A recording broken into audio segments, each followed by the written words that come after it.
आज हम मौजूद हैं यूके ट्रिपल एससी के बाहर। एक बड़ी खबर आज सामने आई कि 3 भर्तियां जिनके एग्जाम हो गए थे वो रद्द कर दी हैं यूके ट्रिपल एससी ने। इस पर काफी टाइम से, काफी लंबे समय से इस पर जो है कमेटी बना दी गई थी और इनमें जांच चल रही थी इन परीक्षाओं को लेकर। जिस फैसले के आने के बाद ये जो युवा आपको बैठे दिख रहे हैं, ये सारे इस विरोध में बैठे हैं कि हमारी भर्ती आपने कैंसिल क्यों की।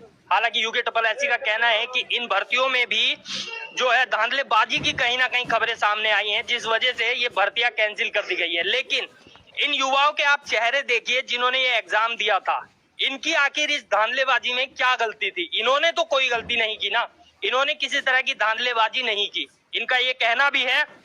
और जो युवा यहाँ आए भी हैं वो किसी को पैसे देकर लगने के लिए नहीं थे, वो अपने दम पर पास हुए हैं। इनका सभी युवा टैलेंटेड है, पढ़े लिखे लोग हैं। लेकिन उत्तराखंड में केवल यही भर्ती नहीं है, जब से यूके ट्रिपल एससी का जिन बाहर निकल कर आया है तब से लगातार भर्तियां ऐसे ही कैंसिल हो रही हैं। उत्तराखंड में युवाओं को सरकारी नौकरी मिलना मानो की बहुत ही ज्यादा मुश्किल हो गया है। अब तक मुझे ध्यान नहीं आता कि किस युवा को सरकारी नौकरी मिल रही है। हाँ, जिनके चाचा या फूफा मंत्री हैं उन्हें जरूर मिल जाती है, वो बात अलग है। अभी इनसे जानेंगे हम कि इनके ऊपर जो यूके ट्रिपल एससी जो युवाओं के साथ खेल जो खेला है, सरकार ने एक तरीके से कहेंगे हम, ये खेल जो खेला है, इसको लेकर हम जानेंगे।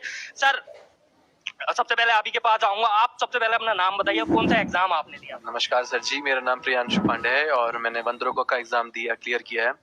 सर जी 2019 की भर्ती है। इनकी चाहे जितने भी भर्ती उठाई है, चाहे 8 भर्ती लें चाहे 3 भर्ती लें, सबसे पुरानी भर्ती हमारी है ये। 1 साल से हमारा रिजल्ट आए हुए हो गया। हम भाग भाग के हम फिजिकल करवा रहे हैं, अपना 25 किलोमीटर अपना दौड़ के आ रहे हैं। उसके बाद ये यहाँ पे एसटीएफ में जाते हैं, वो कहते हैं आपको घबराने की जरूरत नहीं, आपकी भर्ती सेफ है क्योंकि आपकी ऑनलाइन भर्ती है, आपको घबराने की जरूरत नहीं क्योंकि आपका सेग्रीगेशन आसानी से हो जाता है। आज ये कहते हैं रिपोर्ट इनके पास नहीं आई हुई है बंदरोगा को रिलेटेड, जब वीडियो में कह रहे हैं कि 54वां विकेट पकड़ा गया, 54 लोग पकड़े गए, सचिवालय सुरक्षा में पकड़े गए, 15 लाख दिए, तो बंदरोगा का नाम क्यों नहीं ले रहा, उनका नाम क्यों नहीं लिया उन बच्चों का, या जिन्होंने उनकी चीटिंग करवाई। जब सर रिपोर्ट में नाम नहीं है, रिपोर्ट अभी आई नहीं इनके पास, इन्होंने सिर्फ अपनी सहूलियत के लिए तीनों भर्तियां कैंसिल कर दी हैं ताकि दोनों पार्टियां खुश हो जाएं, जो रद्द वाले चाहते हैं वो भी खुश हो जाएं और एलटी को आगे करके 1500 में इनको सेग्रीगेशन आसानी से हो गया कि 1500 बच्चे एलटी में, वहां इनको सब क्लीन दिख गए। हमारी 316 बच्चों में से इनको बहुत टफ हो रहा है कि हम कैसे ढूंढे केक को, कि हम कैसे करके। तीनों भर्तियों के मिला के 316 बच्चे नहीं, सिर्फ हमारी बंदरोगा की भर्ती 316 है, ठीक है, और बाकी एलटी में 1500 बच्चे हैं, वहां इन्होंने कहा कि सब साफ है। हमारी एलटी में 1500 बच्चे हैं, हमारी बंदरोगा में 316 में कहते हैं कि सेग्रीगेशन नहीं हो पा रहा है, हम कैसे करें सेग्रीगेशन, इसलिए हमने कैंसिल कर दिया। अच्छा, तो अब ये दोबारा एग्जाम कराने की बात कर रहे हैं? हाँ जी सर, दोबारा एग्जाम कराने की। सर एग्जाम तो दोबारा होने का कोई मतलब ही नहीं है सर। जब यूपी में एसआई का भी एग्जाम हुआ था, वो भी ऐसे लीक हुआ था, तुरंत योगी सरकार ने उसमें सेग्रीगेशन करके उसी दिन फिजिकल के दिन बच्चों को सेग्रीगेट करके आज उन बच्चों की मेडिकल भी हो गया, उनका ज्वाइनिंग भी है। सर जी हमारे तो भाग फूटे हैं कि जो हमारे बॉडी से हमारे जो योगी जी वहां चले गए उत्तराखंड छोड़ के, यहीं बन जाते हमारे, हम कहाँ पहुंच गए होते आज, ऐसा अगर हमको नेता मिलता तो। अब दोबारा एग्जाम कराने की बात यूके ट्रिपल एससी कर रहा है, लेकिन देखिएगा एक भर्ती, अगर आपने भी कभी सरकारी एग्जाम दिया है तो आपको पता होगा एक ही भर्ती निकालने में कितना समय जो है आयोग लगा देते हैं। उसके बाद अब दोबारा से इस एग्जाम को कराने की बात हो रही है। पता नहीं कब एग्जाम आएगा, कब भर्ती प्रक्रिया शुरू होगी और कब ये लोग जॉब पे लगेंगे। एक बार की मेहनत जो इन्होंने करी है वो सारी की सारी एक तरीके से देखा जाए तो खत्म हो चुकी है बिल्कुल। सर आपने कौन सा जो है एग्जाम दिया? सर मैंने भी बंदरोगा का एग्जाम दिया है। सर मैं एक बात बोलना चाहता हूँ सर, हमारा जो रिजल्ट आया है 8 जनवरी को निकला है 2022 को, हमारा फिजिकल होता है 29 जून 2022 को। आज सर पूरा 1 साल होने को है, इनको अब याद आता है कि मैं कैंसिल करना है। और सर सेग्रीगेशन किसकी बात कर रहे हो सर? ऑनलाइन एग्जाम में ये कैमरे लगे हैं, आपके पास कैमरा है, अगर मैं कुछ भी मतलब दबंगई करता हूँ, कुछ भी उल्टा सुल्टा करता हूँ, मैं पकड़ा जाऊंगा, कैमरे के सामने हूँ। हमारे जो ऑनलाइन एग्जाम्स होते हैं वहां पर सर्विलेंस कैमरेज होते हैं, और प्लस वो जो हमारा जो एग्जाम खुलता है वो उस समय ही खुलता है बिल्कुल, जब हम वहाँ पे की डालते हैं, अपने पासवर्ड डालते हैं, तो वो उसमें सेग्रीगेशन बहुत आसानी से हो सकता है। इन्होंने बिना सेग्रीगेशन के, बिना किसी रिपोर्ट के हमारा आराम से कैंसिल कर दिया। इसकी जवाबदेही कौन देगा?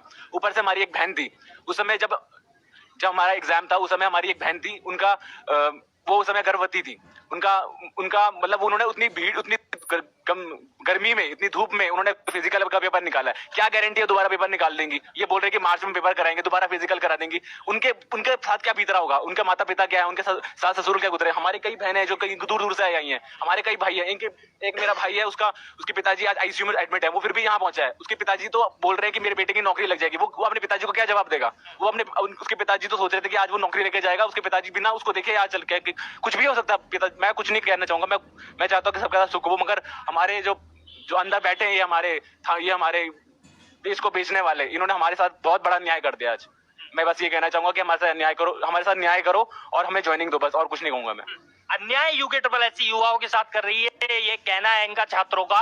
और सभी जो है अभ्यर्थी वंदरोगा वाले भी हैं और भी लोग हैं जिनकी भर्तियां कैंसिल हुई हैं। और दुख युवाओं के साथ छल का कोई अंत इस राज्य में होने वाला लग नहीं रहा कि होगा या नहीं होगा। और भी मैं आऊंगा पास में भाई हो गए। भाई आपने कौन सा एग्जाम दिया? अपना नाम और जरा थोड़ा। सर मेरा नाम गौरव है, मैं रुद्रप्रयाग से आया हूँ और मैंने भी वंदरोगा का ही एग्जाम दिया था। सर हम पिछले साल भी यहीं पे बैठे हुए थे इसी जगह पे कि सर हमारा रिजल्ट दो, हमारा रिजल्ट दो। मतलब आप इतने कॉन्फिडेंट थे कि हमारा सिलेक्शन होगा और हो भी गया। सर 2019, 20, 21, 22, 23 5वां साल शुरू हो गया सर, और हम आज भी यहीं बैठे पड़े हैं और इन्होंने हमारा फ्यूचर बिल्कुल अधर में लटका दिया है। और यहाँ पे हमारे भाई ने एक बात बोली कि सीसीटीवी से हमारा सब चेक हो रखा है। 5 साल हो गए भर्ती चलते हुए, 5वां साल शुरू होगा। यहीं से रिपोर्ट गई है और कोर्ट में गई है कि 316 बच्चों का हमने सीसीटीवी फुटेज चेक किया है, उसमें से हमको कोई भी गलत नहीं मिला है। यहाँ की रिपोर्ट कोर्ट में गई है और वो हमारे पास है। और ये बोलता है कि नहीं कि इसमें बच्चे पकड़े गए हैं, कोई भी नहीं पकड़ा गया सर।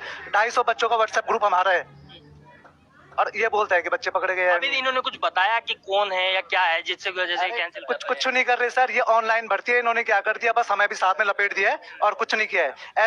ऐसी आज तक कोई ऑनलाइन भर्ती नहीं हुई जो कैंसिल हुई हो। ऑल ओवर इंडिया कोई भी भर्ती ऑनलाइन आज तक कैंसिल नहीं हुई है। ये बस उत्तराखंड है और उत्तराखंड में ही ऐसा होता है। उत्तराखंड में जो एक बार हार जाता है वो दोबारा सीएम बन जाता है। अब आप देखिएगा, सोचने वाली बात है कि हर बार जो छात्र हैं केवल उन्हें ही बाहर का रास्ता दिखा दिया जाता है। युवाओं के साथ ही छल हो रहा है। लेकिन इन भर्तियों में धांधलेबाजी में जो सफेद पोस्ट जो शामिल हैं उनके ऊपर किसी तरह की भी कोई कार्रवाई नहीं हो रही।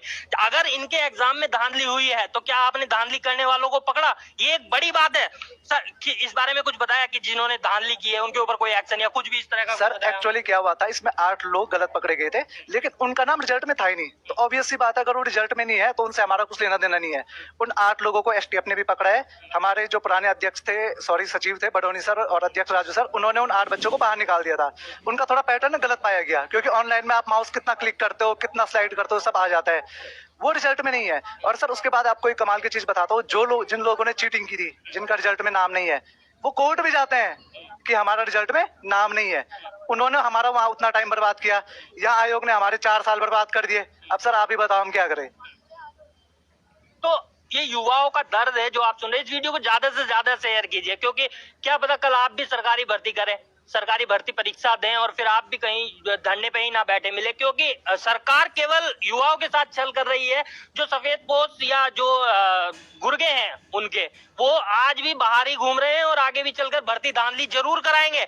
इसमें कोई शक नजर नहीं आ रहा क्योंकि लगातार जो युवा हैं वो तो लगातार धरने प्रदर्शन में बैठे। और यही की बात नहीं है, हर जगह युवा धरने प्रदर्शन पे बैठे। मैं आऊंगा, बहनें भी कुछ बैठी हुई है यहाँ पर, इनसे भी मैं जानूंगा। मैम अपना नाम बताइए, कौन सी भर्ती परीक्षा आपने दी? मेरा नाम इप्शा भट्ट है और मैंने वंदरोगा का एग्जाम दिया था। और यहाँ पर जो इन्होंने वंदरोगा के लिए जो निर्णय लिया है वो बिल्कुल ही बेसलेस निर्णय है क्योंकि वो पेपर ही ऑनलाइन हुआ था, उसमें सेग्रीगेशन ही होना था। पर पता नहीं इनको क्या हो गया, कैसे इन्होंने किस में क्या मिक्स कर दिया कि उसको भी रद्द कर दिया। भाई इनकी कमी थी, इन्होंने उस पेपर को ढंग से कंडक्ट नहीं करा पाए। चाहे कोई भी एग्जाम हो, ये इन लोग नहीं कर पाए। इनको सफर करना चाहिए। भाई दूसरे स्टेट में दूसरे स्टेट में बगल वाले स्टेट में सेम NSEIT ने एक ऐसा पेपर कराया, ऑनलाइन कराया, वहां पे भी हैकिंग के थ्रू बच्चे पकड़े गए हैं। वहां तो ज्वाइनिंग मिल गई है उन बच्चों को और हमें रद्द करा दिया है, हमें सड़कों में फेंक दिया है। भाई सड़कों में फेंकना है तो इनको फेंको जो अपनी जॉब को प्रूव नहीं कर पाए, जो अपनी जॉब को जस्टिफाई नहीं कर पाए। जो STF आज बोल रही है कि भाई हमसे सेग्रीगेशन नहीं हो पाया है, वो इस STF की गलती है, हमारी गलती नहीं है। STF को हटा दो भाई, STF काम नहीं कर पा रहे है तो अगर। और दूसरी बात, आज सीएम सर है कहाँ? जो सीएम सर ने हमें आश्वासन दिया था कि जो बच्चे मेहनती है उनके साथ न्याय होगा, कहाँ है आज जो सीएम सर? कहाँ है वो खड़े हुए? कहाँ उनके वर्ड्स है? भाई हम सीएम सर को अपने वर्ड्स का वो होना चाहिए था, पर उन्होंने तो अपनी वर्ड्स की भी वैल्यू नहीं रखी, तो ये सरकार क्या अपनी वैल्यू रखेगी? बड़ी बड़ी बातें करी जाती हैं, होर्डिंग्स लगाए जाते हैं युवाओं के सीएम धामी, लेकिन अभी आप युवाओं की जवानी सुन रहे हैं कि कहाँ है वो सीएम जो बड़ी बड़ी बातें करते हैं, लेकिन आज इन भर्तियों को कैंसिल कर दिया। सर क्या नाम है आपका? सर मेरा नाम अभिषेक सजवान है और मैंने वन दरोगा की भर्ती में पार्टिसिपेट किया था, जिसमें मेरा रिजल्ट आ गया था। अब आपने जब बोल ही दिया है कि धामी जी युवा मुख्यमंत्री, हम बहुत सालों से सुनते हुए आ रहे हैं। इवन इस बार चुनाव भी धामी जी के नाम पे लड़ा गया। जब वो चुनाव हार गए तो दोबारा से उनसे चुनाव लड़ाया गया, क्योंकि युवा मुख्यमंत्री की पहचान बनानी थी, हुआ था ना, तो वो जीत भी गए। तो आज वो युवाओं के लिए जब युवा जब न्याय मांग रहे हैं तो वो आज कहाँ है? मैंने उनके तीनों पीआरओ को अभी 1 घंटे पहले फोन किया है कि यहाँ पे युवा बहुत आक्रोशित हो रहे हैं, कुछ भी हो सकता है, आप यहाँ आके आश्वासन दीजिए युवाओं को कि इस निर्णय पे दोबारा विचार किया जाएगा। लेकिन तीनों बोलते हैं कि धामी जी तो कलकत्ता गए हैं। तो जिस दिन इतना बड़ा फैसला आना था, एक युवा मुख्यमंत्री को युवाओं के लिए न्याय के लिए यहाँ पे खड़ा होना चाहिए था ना। कहाँ गए वो? कलकत्ता जाने की ज्यादा जरूरत है, अपना राज्य उनसे संभाले नहीं जा रहा है ढंग से, वो कलकत्ता घूम रहे हैं। दूसरी बात, उनके पीआरओ को फोन किए हुए 1 घंटा हो गया है, मदान जी को हो, सेठी जी हो, बसेड़ा जी हो, कोई भी हो, उन्होंने यहाँ आके अपनी उपस्थिति क्यों नहीं दी? किस लिए होता है एक पीआरओ, पब्लिक रिलेशन ऑफिसर? और तीसरी बात, ये आयोग के जो नए अध्यक्ष बनाए गए मार्तोलिया जी, जो 2015-16 की वीडियो भर्ती हुई थी, उसमें आरबीएस रावत जी आज पकड़े गए हैं, उसकी जांच कमेटी जो बैठी थी उसके ये भी एक मेंबर थे। तो ऐसे जिनका चेयरमैन नहीं बनना चाहिए था, उनको ही आपने यहाँ चेयरमैन बिठा दिया है। कैसे हम विश्वास कर ले कि अच्छा निर्णय देंगे यहाँ पे? धामी जी, आप पर ये आरोप लग रहे हैं, लगातार आरोप लगे कि युवाओं का चेहरा आप हैं, लेकिन युवा यहाँ सड़कों पर हैं और आप कर्नाटक घूम रहे हैं, ये बड़ी बात है। और आपने एक ऐसे अधिकारी को अध्यक्ष बना दिया जो पहले एक भर्ती घोटाले में कमेटी में रह चुके हैं, लेकिन किसी तरीके का निर्णय वहां से नहीं आया जी। और आज जब हम देखते हैं तो पिछली बार के जिस कमेटी के ये मेंबर थे जीएस मार्तोलिया जी, उन्हीं की कमेटी ने जो रिपोर्ट बिल्कुल सही दी थी, वही आज डॉक्टर आरबीएस रावत, पिछली बार के सचिव और एग्जामिनेशन कंट्रोलर जेल में बंद है। तो ऐसे आदमी को यहाँ पे चेयरमैन क्यों बनाया गया? दूसरी बात, ये सचिव जो हमारे बैठे अंदर एसएस रावत जी, इन्होंने एलटी भर्ती की जांच करने से पहले एक लेटर सरकार को लिख दिया कि सारी भर्तियां रद्द कर दो। एक अच्छा ब्यूरोक्रेट क्या होता है, एक अच्छा सरकारी अधिकारी क्या होता है? जो चीजों को सही करे, ना कि और ज्यादा खराब करे। यहाँ आके इनको ये लगता है कि अगर हम इस भर्तियों में हाथ डाल देंगे तो हमारी भी इज्जत पे बात आ जाएगी। अगर आप सच में एक अच्छे अधिकारी है तो इन भर्तियों को, अनफेयर कैंडिडेट्स को साइड करिए और फेयर कैंडिडेट्स को न्याय दिलाइए। अब वन दरोगा की बात करते हैं, एसटीएफ से हम दर्जनों बार मिल चुके हैं, चाहे वो पहले के एसएसपी हो माननीय अजय सिंह सर जी या आयुष अग्रवाल जी। 3-4 दिन पहले ही हम वित्त मंत्री प्रेमचंद अग्रवाल जी से मिले थे, उनके थ्रू हमने पता कराया तो एसटीएफ कहता है कि वन दरोगा में कोई ऐसी धांधली नहीं पाई गई है, उसको कैंसिल नहीं करा जाएगा। लेकिन आज जब हम यहाँ डिसीजन सुनने यहाँ आते हैं तो इसे बोला जाता है वीडियो के साथ वन दरोगा भी कैंसिल। इसका मतलब है आप दबाव में आके काम करते हैं। किस बात का आयोग इंडिपेंडेंट है जब सरकार का पूरा हस्तक्षेप उसमें है? जब भीड़ तंत्र इसका हिस्सा बन चुकी है तो हम युवाओं के साथ न्याय कौन करेगा? आप जांच रिपोर्ट को सार्वजनिक करिए। जितने कैंडिडेट अनफेयर इसमें पाए गए हैं सबका नाम साइट पे आना चाहिए। जितने नकल माफिया पाए गए हैं सबका नाम साइट पे आना चाहिए। एक प्रॉपर ग्राउंड के बेसिस पे हमें रिपोर्ट दीजिए कि किस ग्राउंड पे आपने ऑनलाइन एग्जाम को रद्द किया है। जब यूपीएसआई में 400-500 अनफेयर कैंडिडेट पाए जाते हैं, वो एग्जाम रद्द नहीं होता है, तो यहाँ तो टोटल 620 लोग हैं, उसमें से भी ज्यादा से ज्यादा 30 लोग अनफेयर आए होंगे, फिर ये किस बेसिस पे से रद्द कर रहे हैं? तो इस डिसीजन को दोबारा रिव्यू करना होगा। हम हर एक आंदोलन के लिए तैयार है, चाहे वो हमें आयोग के गेट पे बैठ के करना हो, चाहे सीएम आवास कूच करके करना पड़े, हम यहाँ से नहीं हटने वाले हैं। आज हम यही रहेंगे, रात भर यही रहेंगे जब तक हमें ये जवाब नहीं दे देते कि ये जो इन्होंने डिसीजन लिया, ये डिसीजन चेंज करेंगे, क्योंकि गलत डिसीजन था, बेसलेस डिसीजन था। हम यही रहेंगे, यही सोएंगे, यही पर रहेंगे, कहीं नहीं उठेंगे हम। अगर तर्क की बात अगर हम करें और आपसे अगर हम कोई सवाल पूछने आ जाए तो आपसे अच्छे तर्क ये दे देंगे आपको। आप भले ही आप एक ब्यूरोक्रेट हैं, लेकिन आप इन युवाओं की पीड़ा समझिएगा। केवल सरकार की सुनकर किसी फैसले पर मत पहुंचेगा। ये एक्चुअल में ये लोग कहना चाह रहे हैं कि एक बार इसका रिव्यू कीजिए और दोबारा से देखिए कि क्या आखिर में इसमें हो क्या सकता है, ये लोग कहना चाह रहे हैं। और दूसरी बात, हमेशा युवा कहता है कि हम इस मंत्री से मिले और हम उस मंत्री से मिले। क्या आप इतने फ्री हैं कि अगर शुरू में ही इनका काम सही से कर दिया जाए तो इन्हें आपसे मिलने की जरूरत नहीं पड़ेगी, ऊपर से आपका टाइम बचेगा जिससे आप उस टाइम में उत्तराखंड के विकास के लिए किसी तरीके के काम कर सकते हैं। लेकिन आप कुछ ना कुछ ऐसा कर जाते हैं कि युवाओं को आपसे मिलने आना पड़ता है। तो एक और सर है हमारे साथ, इनसे मैं जानूं सर क्या नाम है आपका और क्या कुछ मतलब लग रहा है आप? सर मेरा नाम कुणाल है, मैं वन दरोगा का छात्र हूँ, मतलब वन दरोगा का कैंडिडेट हूँ।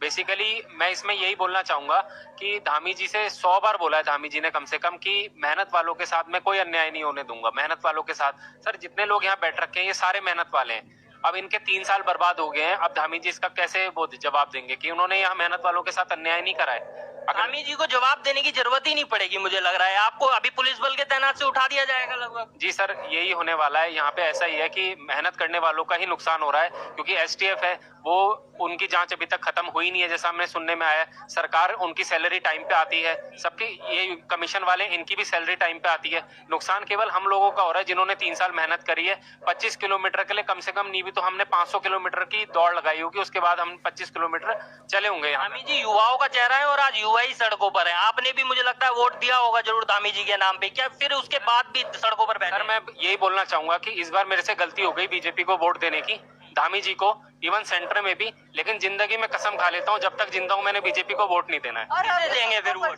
सर मैं वोट भले ही ना दूं लेकिन बीजेपी को तो पक्का नहीं देना है, ये पक्की बात है। क्योंकि इन्होंने बताएंगे कि बीजेपी को वोट देना ही नहीं है, क्योंकि बीजेपी आखिरी में यही करती है कि जो मेहनत करता है उन्हें सड़क में बिठा देती है और जो अन्याय करता है उनको बिल्डिंगों में बिठा के रखती है। सत्ताधारी पार्टी गौर से सुन ले, यही वोट बैंक है ये जो अगले बार चुनाव में भी रहना है। सरकार रहे ना रहे ये युवा जरूर रहेंगे और इनके साफ चेतावनी है कि इस बार गलती हुई है अगली बार गलती नहीं करेंगे, क्योंकि कितने ही भर्ती घोटाले आपने करवा दिए, इस बार जो खुलकर सामने आए हैं वो किसी से छुपे नहीं है। जी सर वही है कि हम यही बोलना चाहेंगे कि अभी भी हम अनुरोध करना चाहेंगे कि इन्होंने जो डिसीजन लिया है, इन्होंने बोला है कि इन्होंने अपनी प्रेस रिलीज में बोला है कि we are not able to segregate.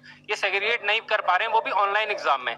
Sir online exam में तो बहुत आसानी से सेग्रीगेट हो जाता है, बच्चा वहां बैठा होता है, उस पर 4 तो उसको कम से कम वो कैमरे देख रहे होते हैं, फिर उसके बाद वो अगर माउस थोड़ा सा भी हिलाता है ना वो तक रिकॉर्ड हो रहा होता है। इतना सब कुछ जानने के बाद वो सेग्रीगेट नहीं कर पा रहे हैं।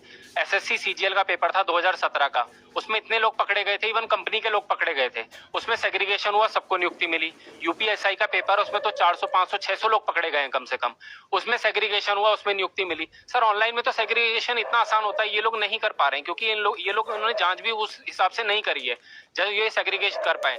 हम बोलते हैं सर कि हमारी जांच सीबीआई को दे दो, हमारी जांच सीबीआई को दे दो, वो सेग्रीगेट करवा लेंगे हमारी जांच को, ये पक्की बात है। लेकिन इसको इस तरीके से मत करो, ये कोई न्याय नहीं है हमारे साथ कि हमें दोबारा पेपर देने का मौका मिल जाए। उत्तराखंड में सीबीआई को जांच देना बिल्कुल भी पॉसिबल नहीं है, क्योंकि अभी देखो आप कितने मुद्दे हो गए, किसी की जांच भी सीबीआई को नहीं दी और पूछा जाए तो बयान इस तरीके के आते हैं कि सीबीआई को इतना काम है ये भी उसे ही दे दें, इस तरीके के बयानबाजी सामने आती रहती है। क्या लगता है देंगे सीबीआई को जांच? सर हम कैंडिडेट्स हैं, हम बोलते हैं कि इस डिसीजन को लेने से अच्छा तो आप सीबीआई को दे दो जांच, सीबीआई को दे दो, सीबीआई फैसला कर लेगी कि इसमें कितने कैंडिडेट्स फेयर हैं, इनसे सेग्रीगेशन नहीं हो पा रहा है। सीबीआई करवा पाएगी, मतलब सीबीआई जो जांच करेगी उसके बेस पे सेग्रीगेशन आराम से कर सकते हैं। सीबीआई को दे कैसे देंगे? उसमें सफेद पोस्टों के नाम जो सामने आ जाएंगे उनका क्या होगा, और वो भी सत्ताधारी पार्टी से ही निकले तो? सर अब हमें जा रहा है कि जिन्होंने वो करा है अन्याय करे, मतलब जिन्होंने ये पैसे खाए हैं उनको बचाने के लिए हमारी बलि चढ़ाई जा रही है, यही तो करा जा रहा है। और क्या करा जा रहा है? सर हमारा काम था पेपर देना, अब हमें या तो ये बोल दें कि एक डंडा अपने साथ लेकर के आओ और जो चीटिंग कर रहा हो उसको मारो जा करके। हम तो बैठ के अपना एग्जाम दे रहे थे ना। अब हमारे उसमें 8 लोग पकड़े गए, फिर भी आयोग ने उन 8 लोगों को रिजल्ट से अलग कर दिया था, रिजल्ट में उनका नाम कहीं पे भी नहीं था। लेकिन उसके बाद उसमें जांच होती है और आज ये जांच इतना लेट, ऑनलाइन एग्जाम की जांच 4-5 महीने चल रही है और इतना लेट होने के बाद आज ये आ रहा है कि तुम्हारा पेपर रद्द हो जाता है। जी सीधी गलती आपकी, आप ठीक से एग्जाम कंडक्ट नहीं करा पाए और सजा भुगते हैं युवा। इनका एक बार चेहरा देखेगा आप इन युवाओं का, क्या लगता है आपको इन्होंने धांधलेबाजी की होगी? और ऊपर से अगर जिन्होंने की है आप उन्हें पकड़कर जेल में डालिए, इनका जो एग्जाम आपने कैंसिल कर दिया, 4 साल की मेहनत इनकी बेकार कर दी, उसमें इनका क्या कसूर था? मैम के पास आऊंगा मैं, क्या नाम है मैम आपका? सर मेरा नाम प्रतिभा है, मैं वन दरोगा में चयनित अभ्यर्थी हूँ। तो सर मेरा ये कहना है कि हम जो 8 बच्चे जो कि रिजल्ट का पार्ट ही नहीं थे, उनके लिए कहा गया कि चलो ठीक है जांच करवा देते, हो सकता है 8 से ज्यादा बच्चे इसमें चयनित हो चुके हों। तो जब भर्ती हुई हम लोग एसटीएफ के पास जाते थे, क्योंकि हमने तो कोई धांधली नहीं करी थी। एसटीएफ में अजय सर हमें बोलते हैं कि देखो बेटा, ऑनलाइन पेपर हुआ था, थोड़ा टाइम जरूर लग रहा है, लेकिन तुम्हारे में ज्यादा धांधली हुई नहीं है। अगर ऑफलाइन है तो उसमें हम ये एक्सपेक्ट कर सकते हैं कि ऑफलाइन पेपर हो सकता है कि बच्चों ने अपने बाहर भी सर्कुलेट कर दिया हो किसी से खरीद के, लेकिन ऑनलाइन में जिसने नकल करी उसने नकल करी, तो वो देखो आसानी से सेग्रीगेट हो जाएगा, तुमको कोई दिक्कत नहीं होगी, तुम सेफ जोन में हो। हमें लगा ठीक है, चलो ठीक है, हम लोग वेट कर लेते हैं, हम पेशेंटली वेट कर दें। अगर जांच चल रही है तो हमें भी सरकार का साथ देना चाहिए उसमें, लेकिन जांच तो सर ने बोला था जांच अभी लंबी चलेगी। पता नहीं अचानक से रातों रात जांच पूरी भी हो गई, और जांच के आधार पर इन्होंने ये कह भी दिया कि हम तो ना सेग्रीगेट कर ही नहीं पा रहे। अगर आप सेग्रीगेट नहीं कर पा रहे हो, एटलीस्ट हमें बताओ तो सही, क्यों नहीं सेग्रीगेट कर पा रहे हो? कितने बच्चे पकड़े गए? क्या 316 में से करीबन 200-250 बच्चे तो हमारे ग्रुप का पार्ट है, वो यहाँ प्रेजेंट नहीं है क्योंकि बेचारे बहुत दूर के हैं। कल सब अपने मम्मी पापा के साथ यहाँ पे पहुंचेंगे और हम तब तक लड़ते रहेंगे जब तक ये अपना निर्णय वापस नहीं ले लेते। जब इन्हें अपने कुछ काम करवाने होते हैं तब तो आप लोग भी जानते हो कोड ऑफ कंडक्ट लग जाता है कि 3 महीने तक कुछ नहीं होगा, बहुत सिंसियरली सबका रिजल्ट आएगा। सर हमारे रिजल्ट का मजाक क्यों बनाया जा रहा है? हमारा क्या टाइम इंपॉर्टेंट नहीं है? क्या हमारा जो मानसिक उत्पीड़न ये लोग बार बार कर रहे हैं, क्या ये सही है? तो इन्हें अपना निर्णय, हमारी बस सरकार से यही मांगे, अपना निर्णय वापस लीजिए और इस पे थोड़ा ऐसे ना बेसलेस बातें ना कीजिए कि हाँ ठीक है हम सेग्रीगेट नहीं कर पा रहे, इस वजह से हमने ना तुम लोगों को बाहर निकाल दिया। सेग्रीगेट करना पड़ेगा, ऑनलाइन एग्जाम में कोई बड़ी बात नहीं है। डिजिटलाइजेशन की तरफ हमारा कंटिन्यूअसली हमारी कंट्री आगे बढ़ती जा रही है, और तुम उसी पे तुम्हारा तो पहला ही रिजल्ट ये है कि तुम उसको कर ही नहीं पा रहे हो अच्छे से कंप्लीट। ये युवा पढ़े लिखे हैं। सत्ताधारी पार्टी और आयोग को मैं बताना चाहूंगा कि जिस तरीके का खेल आप युवाओं के साथ खेल रहे हैं वो इन युवाओं से छुपा नहीं है। ये जानते हैं कि आप कुर्सी के लालच में किस किस तरीके के फैसले ले रहे हैं, इन युवाओं को सब पता है। तो इनका कहना यही है कि ये खेल हमारे साथ मत खेलिएगा, केवल इस निर्णय को वापस लीजिएगा और एक बार फिर से इसे विचार कीजिएगा। तो इसी के साथ आगे भी एक और